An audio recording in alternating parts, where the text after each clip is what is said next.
What would be your message to Beijing if you could directly write to the Communist Party, to Xi Jinping and the rest of the gang?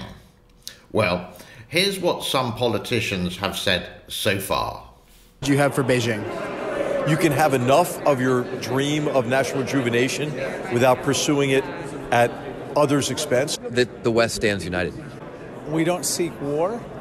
We seek a durable peace. For that to happen, we need to all live within an international rules-based order. The U.S. government is united. You have a bipartisan consensus here. Don't underestimate American democracy, ingenuity, innovation, and our ability to compete. So please do post some comments in the comment section below. Please don't use any bad words or swear words, example. Please give it like constructive criticism and just put it in your point of view. Doesn't matter from where you are in the world, from the country of Taiwan to the People's Republic of China, from America, from Mongolia, from some country in Africa. We would really like to know. But let's talk about what I have seen. I'm a very basic person, but I just see the news in an objective way and see in a very simple way. I don't make anything complicated. The first one is broken promises. The biggest broken promise, I would say, in the Chinese history or modern Chinese history is that 1997, Hong Kong became part of China. Okay, it's fine. They agreed a 99-year lease, and they did, both the United Kingdom and China respect it. But then 1997 came along, and it's meant to be one country, two systems for 50 years. But you can see in 2014 and 2019, China implemented new laws, which was not meant to be there until 2047, but they were impatient. So broken promises is one. Number two, what I see in China is stop land grabbing. You have the border. There's many borders in China, but the border which seems to be in the news quite a lot is going to be with India. Let it be. It's all okay. It's only a tiny bit of land, and it's just a pathetic squabble. China, you initiated this. You go in India and try to invade little bits of their country, trying to grab meter by meter. No, don't do that. Taiwan is another one. For years and years, the status quo between the country of China and the country of Taiwan has just gone on, and more recently it's been more effective. Just let it be. It worked perfectly well before with the status quo. The Taiwanese people were happy. The Chinese people, they're okay. They have a good import and export between the two countries. So just, please, let it be. It would be great. I think China would change quite a lot if Xi was to resign. Xi is the dictator, the president, the general secretary of China. He near enough has controlled the country for near enough 10 years. And yes, there is some good, like a high-speed train infrastructure that they're all very proud of. But ever since he's taken power, things have got worse. Many foreigners have decided to leave China. Look what he did with the COVID disaster and trying to re-spin it to saying we did the best in the world. Well, you were actually wrong with that. The best country in the world to get rid of COVID was here in Cambodia, even with a small population. The Communist Party is not going away in China, but I think if Xi was to resign or he was overthrown or something, China would actually become a better place. If you compare it to the first half of this century to the second half of the century so far, you could say that 2000 to 2012 was actually the honeymoon years. Everything was fine. People were making money. Ever since Xi took power, he's become like a little baby Mao. And the other one is just stop lying. One thing is that they said they have alleviated 800 million people out of absolute poverty. That's like 3 times or 2.5 times the amount of people in the United States of America. It's near enough impossible. What they did, they just lowered the income of the people in the poor areas. So instead of earning, let's say, $1 an hour, the absolute minimum poverty level is 70 cents. Then they said 800. To do that in the space of 5 years, yes, some areas have been alleviated out of poverty, but this would be some of the areas that they would showcase on TV, on social media, etc., etc.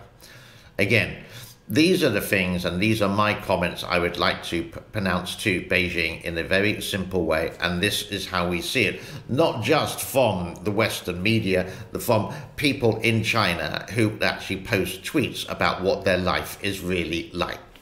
There is one more thing which I am a little bit worried about, that is going to be the next leaders of the People's Republic of China. And so often you would see videos of young people like this. Are these people going to be the next leaders of China? I would say God help us all. 需要一杯水，对。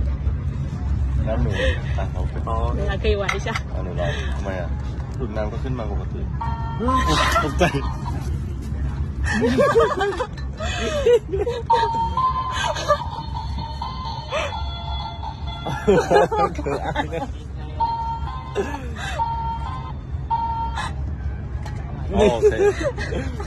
And let's finish on this note. I just found this graph not so long ago.